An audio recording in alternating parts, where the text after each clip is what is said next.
नमस्कार दोस्तों, आप सुन रहे हैं पैसा से पैसा सीजन 2 निवेश की पाठशाला। आज हम म्यूचुअल फंड निवेश के एक ऐसे पहलू पर चर्चा करने जा रहे हैं जिसे अक्सर नजरअंदाज कर दिया जाता है, लेकिन इसका असर आपके रिटर्न पर लाखों रुपए तक हो सकता है। आज का विषय है direct plan versus regular plan in mutual funds. दोस्तों, अक्सर जब हम म्यूचुअल फंड में निवेश करते हैं तो हम सिर्फ रिटर्न पर ध्यान देते हैं, लेकिन यह नहीं देखते कि उस रिटर्न तक पहुंचने में हम कितनी लागत चुका रहे हैं। इस एपिसोड में हम समझेंगे डायरेक्ट और रेगुलर प्लान में क्या अंतर है, रेगुलर प्लान में कमीशन कैसे काम करता है, एक्सपेंस रेशियो क्या होता है और यह आपके रिटर्न को कैसे प्रभावित करता है, क्यों डायरेक्ट प्लान लंबी अवधि में ज्यादा फायदेमंद साबित होता है। समीर की कहानी के माध्यम से वास्तविक उदाहरण में कितना फर्क पड़ता है और कैसे आप डिजिटल प्लेटफॉर्म के जरिए आसानी से डायरेक्ट प्लान में निवेश शुरू कर सकते हैं। यह एपिसोड खासतौर पर उन निवेशकों के लिए है जो अपने निवेश पर बेहतर नियंत्रण चाहते हैं और अनावश्यक खर्च को कम करना चाहते हैं। याद रखिए, निवेश में सिर्फ कमाना ही नहीं, बल्कि बचाना भी उतना ही जरूरी है। तो चलिए आज समझते हैं कैसे एक छोटा सा निर्णय आपके भविष्य को बड़ा बना सकता है।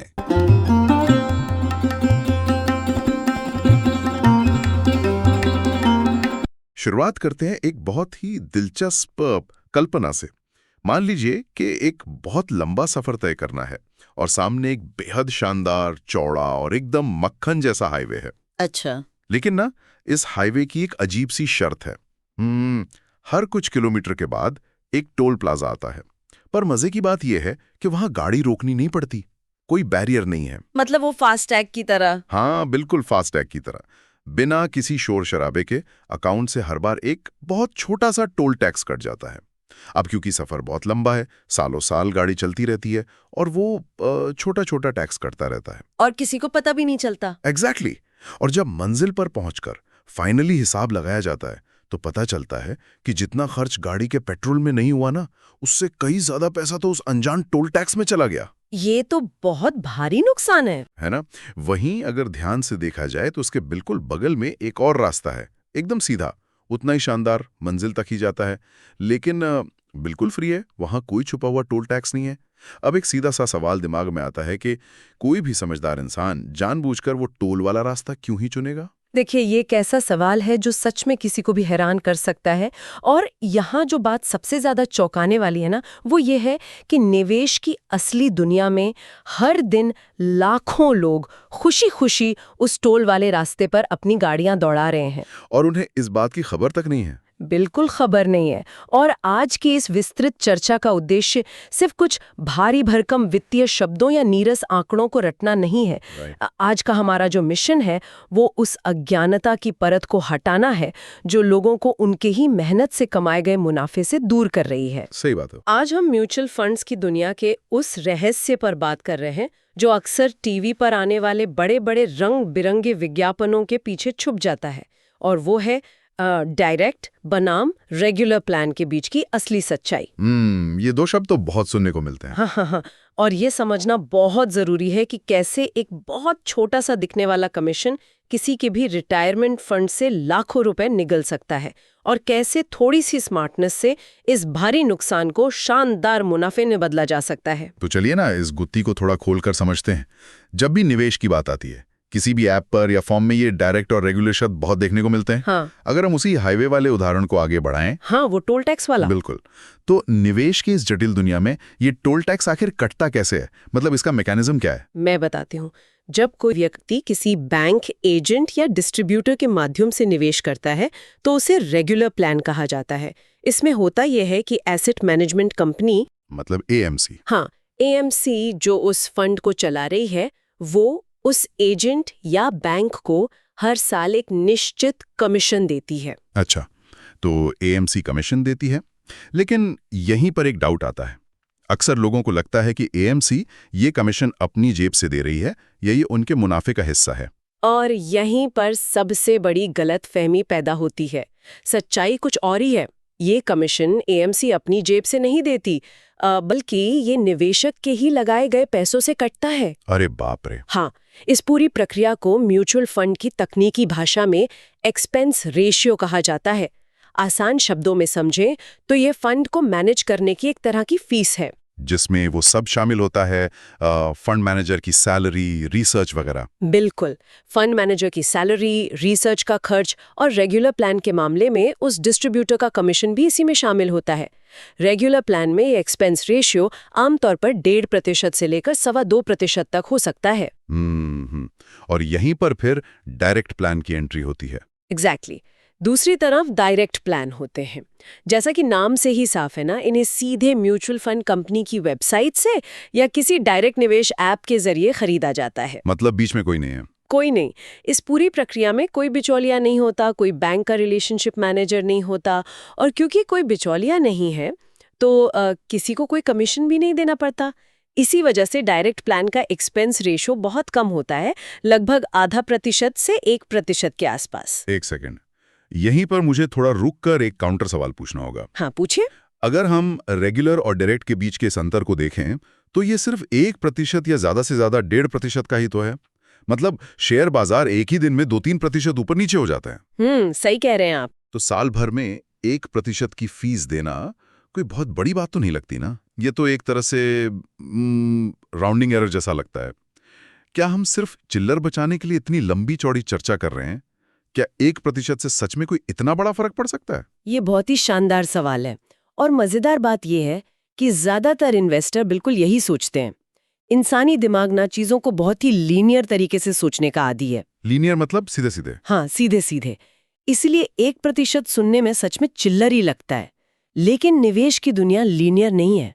ये एक अलग ही गणित पर चलती है, जिसे कंपाउंडिंग या चक्रवृद्धि कहते हैं। Okay, compounding. ये जो 1% एक्सपेंस रेशियो है ना, ये ऐसा नहीं है कि साल के अंत में कोई बिल आता है और उसे भरना पड़ता है। अगर ऐसा होता तो लोग तुरंत सवाल उठाते। हाँ, बिल देख के तो हर कोई चौंक जाएगा। बिल्कुल, लेकिन इसका मैकेनिज्म बहुत खामोश है। ये हर दिन, जी हाँ, हर दिन आपके फंड की नेट एसेट वैल्यू से बहुत थोड़ा थोड़ा करके काटा जाता है। अच्छा, मतलब ये एक अदृश्य कटौती है, दिखाई ही नहीं देती। एग्जैक्टली। और सबसे खतरनाक बात यह है कि ये 1% सिर्फ एक बार नहीं कट रहा है, और ना ही केवल मूल रकम पर कट रहा है। ये हर साल उस पूरी रकम पर कट रहा है जिसमें वो मुनाफा भी शामिल है जो पिछले सालों में कमाया गया था। ओहो, ये तो... इसे एक बहुत ही स्पष्ट उदाहरण से समझते हैं। इससे पूरा गणित एकदम साफ हो जाएगा। मान लीजिए कि किसी ने 10 लाख रुपए का निवेश किया। ठीक है, 10 लाख। और इसे पूरे 20 साल के लिए बिना छेड़े छोड़ दिया। ये भी मान लेते हैं कि उस फंड ने लगातार 15% का सालाना रिटर्न दिया। ठीक है, गणित को बिल्कुल सिंपल रखते हैं। 10 लाख रुपए का निवेश, 20 साल का समय और 15% का रिटर्न। अब अगर ये निवेश उस रेगुलर प्लान में किया गया है जहां डिस्ट्रीब्यूटर का 1% कमीशन लगातार कट रहा है, तो 20 साल बाद वो 10 लाख रुपए की रकम बढ़कर लगभग 1,37,00,000 रुपए हो जाएगी। 1,37,00,000, जो कि देखने में बहुत बड़ी और शानदार रकम लगती है। कोई भी देख के खुश हो जाएगा कि चलो 10 लाख के इतने बन गए। बिल्कुल, कोई भी खुश होगा। लेकिन कहानी का असली और थोड़ा दर्दनाक हिस्सा अब आता है। अच्छा। अगर यही 10 लाख रुपए बिल्कुल उसी फंड मैनेजर के डायरेक्ट प्लान में लगाए गए होते जहां वो 1% कमीशन नहीं कट रहा था, हाँ। तो 20 साल बाद वो कुल रकम होती लगभग 1,63,00,000 रुपए। एक मिनट, जरा मुझे हिसाब लगाने दीजिए। 1,63,00,000 डायरेक्ट में और 1,37,00,000 रेगुलर में, मतलब इसके बीच का सीधा सीधा अंतर है 26 लाख रुपए। जी हाँ, पूरे 26 लाख रुपए। ये तो पागलपन है। 26 लाख रुपए कोई छोटी रकम नहीं होती। ये तो किसी अच्छी खासी एसयूवी कार की कीमत है। या कह लें कि किसी बड़े शहर में घर खरीदने के लिए दिया जाने वाला डाउन पेमेंट है। बिल्कुल। और ये पैसा सिर्फ इसलिए किसी और के पास चला गया क्योंकि 20 साल पहले फॉर्म भरते समय एक छोटे से बॉक्स पर टिक किया गया था। यही कंपाउंडिंग की असली ताकत है और उसका असली नुकसान भी। सिर्फ 1% के उस छोटे से मासूम से दिखने वाले कमीशन ने जेब से 26 लाख रुपए साफ कर दिए। बाप रे। 20 सालों का अटूट धैर्य, उस पर मिला शानदार रिटर्न और उस मुनाफे का एक बहुत बड़ा हिस्सा सिर्फ इस वजह से किसी बैंक या डिस्ट्रीब्यूटर के खाते में चला गया क्योंकि शुरुआत में माध्यम रेगुलर चुना गया था। इसे हम नेगेटिव कंपाउंडिंग कह सकते हैं। नेगेटिव कंपाउंडिंग, ये टर्म काफी स्ट्रांग है ना? जब हम कहते हैं कि एक्सपेंस रेशो बहुत मायने रखता है तो उसका असली कारण यही है। ये सिर्फ 1% का अंतर नहीं है, ये किसी की भी पूरी जिंदगी की मेहनत की कमाई का एक बहुत बड़ा हिस्सा है। यहाँ पर ये चर्चा सच में बहुत गहरी और दिलचस्प हो जाती है।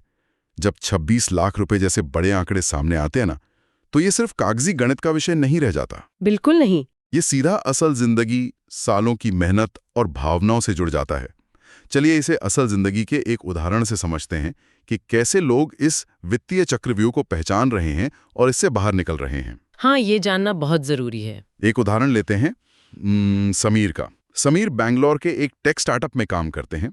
वो पिछले 5 साल से अपने बैंक मैनेजर की सलाह पर रेगुलर प्लान्स में अपनी सैलरी का एक बड़ा हिस्सा निवेश कर रहे थे। देखिए, समीर की जो स्थिति है ना, वो आज के समय के लाखों निवेशकों की कहानी है। ये एक बहुत ही आम मनोवैज्ञानिक पैटर्न है। वो कैसे? लोग अक्सर अपने बैंकर या किसी पुराने पारिवारिक एजेंट पर पूरा भरोसा करते हैं। वो ये मान लेते हैं कि जो सलाह उन्हें दी जा रही है वो पूरी तरह से उनके ही फायदे के लिए है। लेकिन वो ये भूल जाते हैं कि हर बैंक मैनेजर के ऊपर सेल्स का भारी टारगेट होता है और उन्हें रेगुलर प्लान्स बेचने पर मोटा इंसेंटिव मिलता है। निवेशकों को उस अदृश्य टोल टैक्स का पता ही नहीं होता। बिल्कुल सही कहा आपने। समीर के मामले में भी एग्जैक्टली यही हुआ। लेकिन फिर एक दिन समीर ने वित्तीय जागरूकता पर कुछ लेख पढ़े और अपने पोर्टफोलियो का गहराई से विश्लेषण किया। जी। तब सच्चाई उनके सामने आई। फिर उन्हें क्या पता चला? उन्हें एहसास हुआ कि वो हर साल हजारों रुपए सिर्फ कमीशन के नाम पर लुटा रहे हैं और लंबी अवधि में ये नुकसान लाखों में जाने वाला था, जैसा कि हमने भी कैलकुलेट किया। बिल्कुल। लेकिन इस कहानी में जो बात सबसे ज्यादा प्रेरित करने वाली है ना, वो ये है कि समीर ने सिर्फ इस नुकसान का बैठकर अफसोस नहीं किया। उन्होंने तुरंत एक्शन लिया। और वो एक्शन क्या था? समीर ने बिना कोई समय बर्बाद किए अपनी उन सभी पुरानी SIPs को तुरंत रोक दिया जो रेगुलर प्लान में चल रही थी। बहुत बढ़िया। हाँ, और उसके बाद उन्होंने थोड़ा समय निकालकर अपनी सारी यूनिट्स को रेगुलर प्लान से निकालकर डायरेक्ट प्लान में स्विच कर लिया और अब वो मोबाइल ऐप्स का इस्तेमाल करके सीधे अपना निवेश खुद संभाल रहे हैं। समीर का ये कदम बहुत ही तार्किक था और पता है, इस छोटे से बदलाव का जो परिणाम समीर ने खुद कैलकुलेट किया होगा वो यकीनन आंखें खोलने वाला होगा। बिल्कुल था। समीर ने हिसाब लगाया कि अगले 15 सालों के निवेश में सिर्फ रेगुलर से डायरेक्ट में स्विच करने की वजह से वो अपने बच्चों की पढ़ाई के लिए कम से कम 15 लाख रुपए अतिरिक्त बचा पाएंगे। जरा सोचिए, 15 लाख रुपए, जो पैसा पहले चुपचाप एक कमीशन के रूप में कट जाने वाला था, अब वो एक बच्चे की उच्च शिक्षा को संवारने के काम आएगा या किसी बड़े आर्थिक लक्ष्य को पूरा करेगा। और इस पूरी प्रक्रिया के बाद समीर ने जो अपना अनुभव साझा किया वो भी बहुत महत्वपूर्ण है। समीर का कहना था, शुरुआत में बहुत डर लगा कि कहीं कोई गलती ना हो जाए, लेकिन अब मुझे अपनी हर पाई का हिसाब पता है। ये लाइन बहुत कुछ बयां करती है ना? ये सिर्फ थोड़े पैसे बचाने की बात नहीं है, ये एक तरह से फाइनेंशियल स्टीयरिंग व्हील को अपने हाथों में लेने की बात है।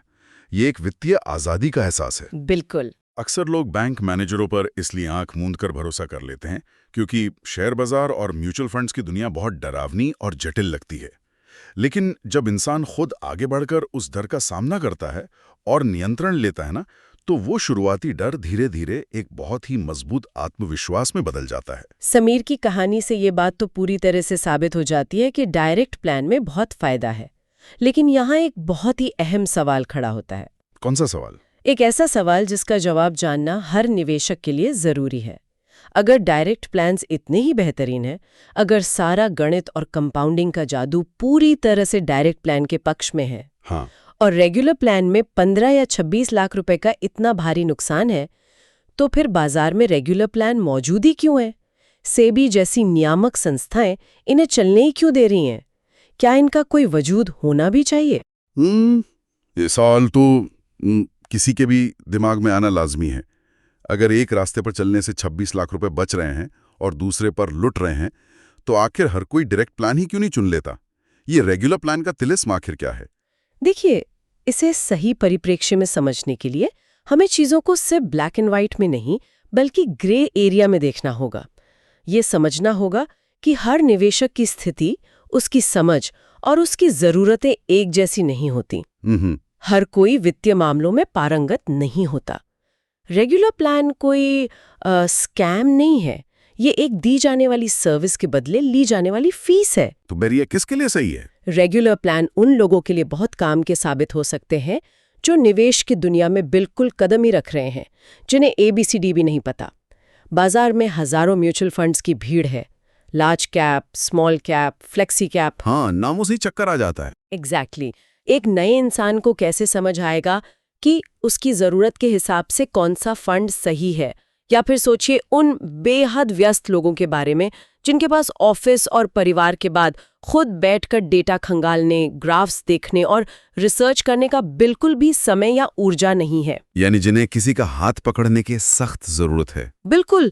अगर किसी व्यक्ति को एक अच्छे पेशेवर वित्तीय सलाहकार की सख्त जरूरत है जो न सिर्फ सही फंड चुने बल्कि जब बाजार गिरे और निवेशक घबराकर पैसा निकालने की सोचे तब वो सलाहकार उसे रोक सके, उसे समझा सके, तो उस सुविधा, उस मार्गदर्शन और उस मानसिक शांति के लिए दी जाने वाली फीस या वो कमीशन पूरी तरह से जायज रहे। समझ गया। अगर मैं इस पूरी स्थिति को समझाने के लिए एक एनालॉजी का इस्तेमाल करूं, हाँ बताइए। तो ये बिल्कुल घर में खाना बनाने और किसी अच्छे रेस्टोरेंट में जाकर खाना खाने जैसा है।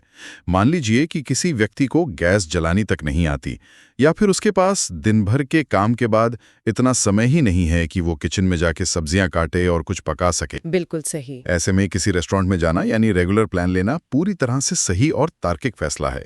वहां व्यक्ति केवल कच्चे राशन का पैसा नहीं दे रहा होता, बल्कि वो खाना बनाने की कला, उसे खूबसूरती से परोसने और बाद में बर्तन साफ करने की उस पूरी सुविधा के लिए एक सर्विस चार्ज दे रहा होता है। ये बहुत ही सटीक और बेहतरीन उदाहरण है। लेकिन इस कहानी में असली ट्रेजेडी या कह लें कि दुखद हिस्सा क्या है? क्या है? असली ट्रेजेडी वो है जब कोई इंसान खुद बाजार से राशन लाता है, इंटरनेट से रेसिपी पढ़ता है, खुद किचन में पसीना बहाकर एक शानदार डिश बनाता है और फिर भी उस पर रेस्टोरेंट की कीमतें चुकाता है। अरे बाप रे, ये तो सच में ट्रेजेडी है। मतलब अगर कोई खुद रिसर्च कर रहा है, खुद फंड चुन रहा है, लेकिन फिर भी बैंक के ऐप से रेगुलर प्लान खरीद रहा है, तो वो बिना किसी वेटर या शेफ की सुविधा लिए सर्विस चार्ज दे रहा है। अगर इंसान खुद मेहनत कर सकता है तो बाहर जाकर फालतू पैसे क्यों खर्च करना? 100% सही बात। यही इस पूरी चर्चा का क्रक्स है। जो लोग वित्तीय दुनिया में थोड़ी भी रुचि रखते हैं, जो खुद इंटरनेट पर रिसर्च कर सकते हैं, वित्तीय ब्लॉग्स पढ़ते हैं, लंबी अवधि का नजरिया रखते हैं और सबसे जरूरी बात, जो अपनी निवेश यात्रा पर पूरा नियंत्रण चाहते हैं, उनके लिए डायरेक्ट प्लान से बेहतर कोई विकल्प हो ही नहीं सकता। अंततः ये पूरी तरह से समय और पैसे के बीच का एक ट्रेड ऑफ है। बिल्कुल। क्या सिर्फ थोड़ी सी सुविधा या आलस के नाम पर 15 या 26 लाख रुपए का नुकसान सहना समझदारी है?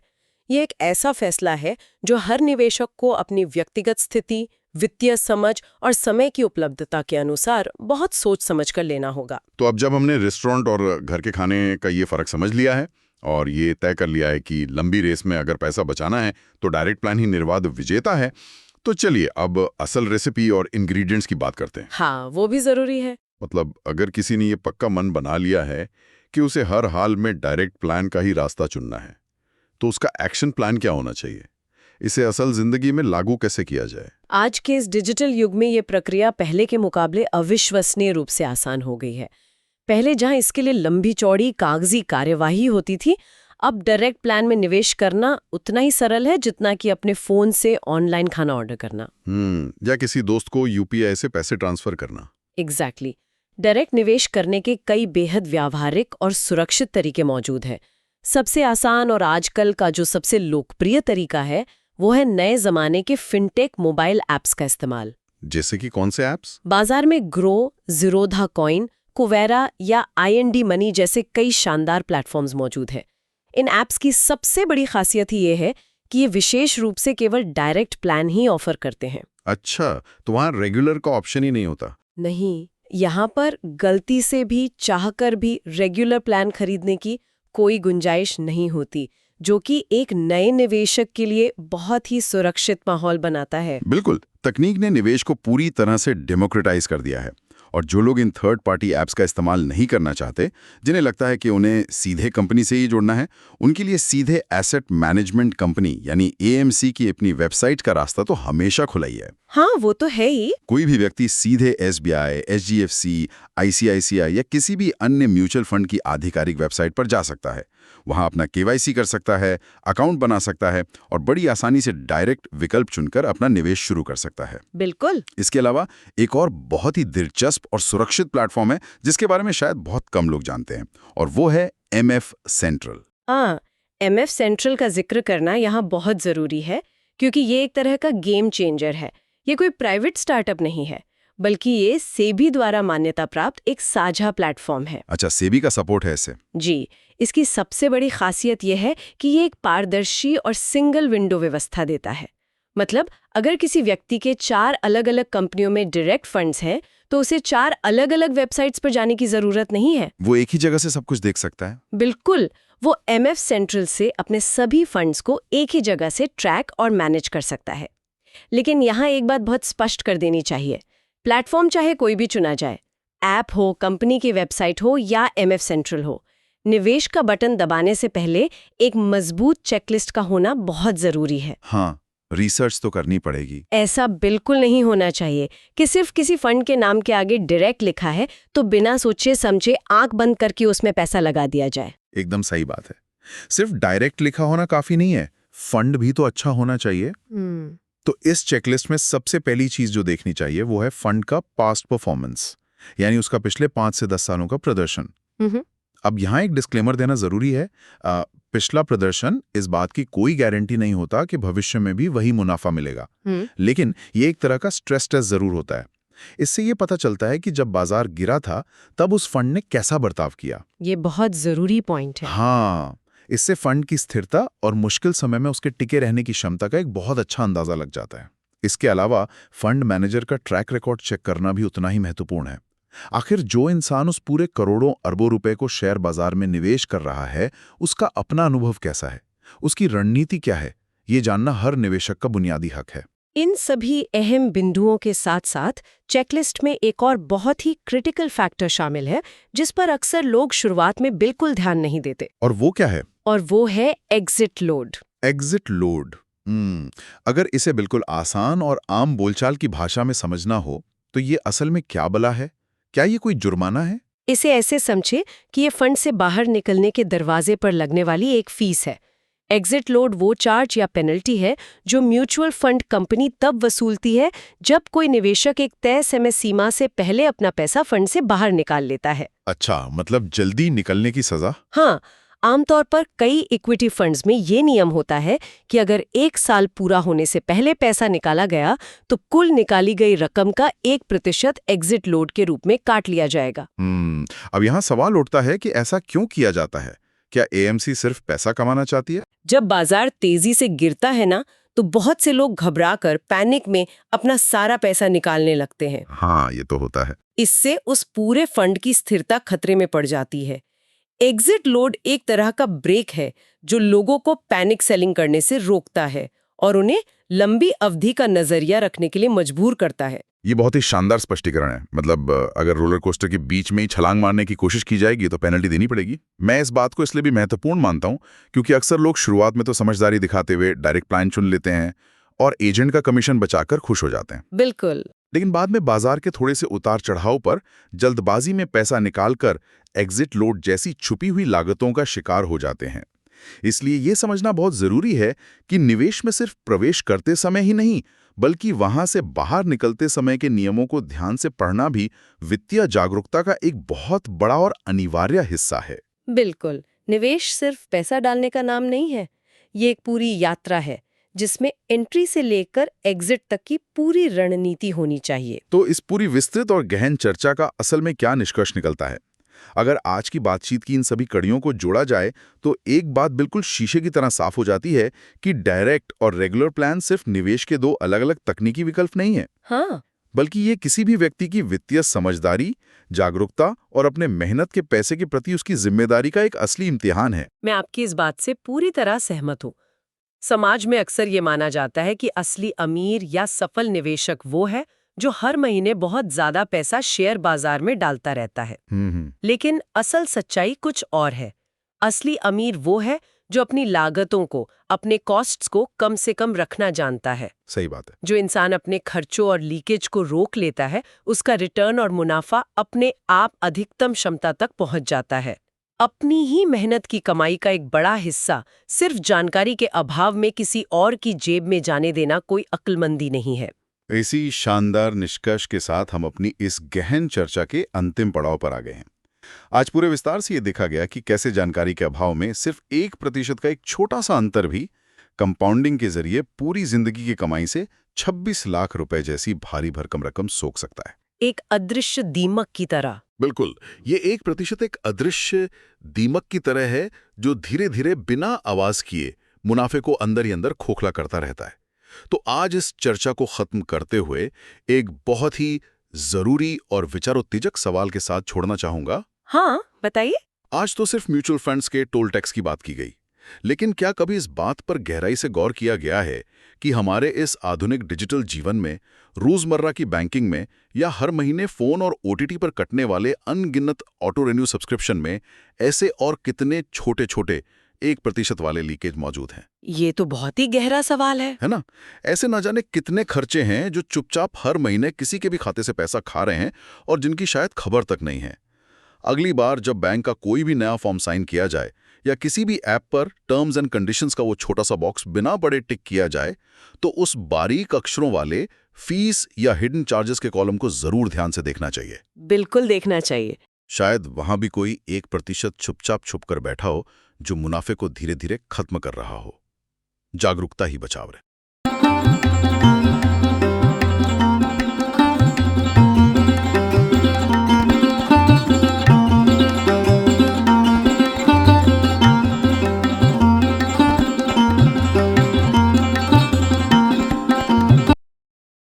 तो दोस्तों, यह था आज का episode, direct versus regular mutual fund plans की पूरी गाइड। आज हमने जाना कि छोटा सा फर्क डायरेक्ट और रेगुलर प्लान के बीच लंबी अवधि में आपके रिटर्न में बड़ा अंतर ला सकता है। हमने सीखा कि रेगुलर प्लान में कमीशन शामिल होता है, डायरेक्ट प्लान में एक्सपेंस रेशियो कम होता है।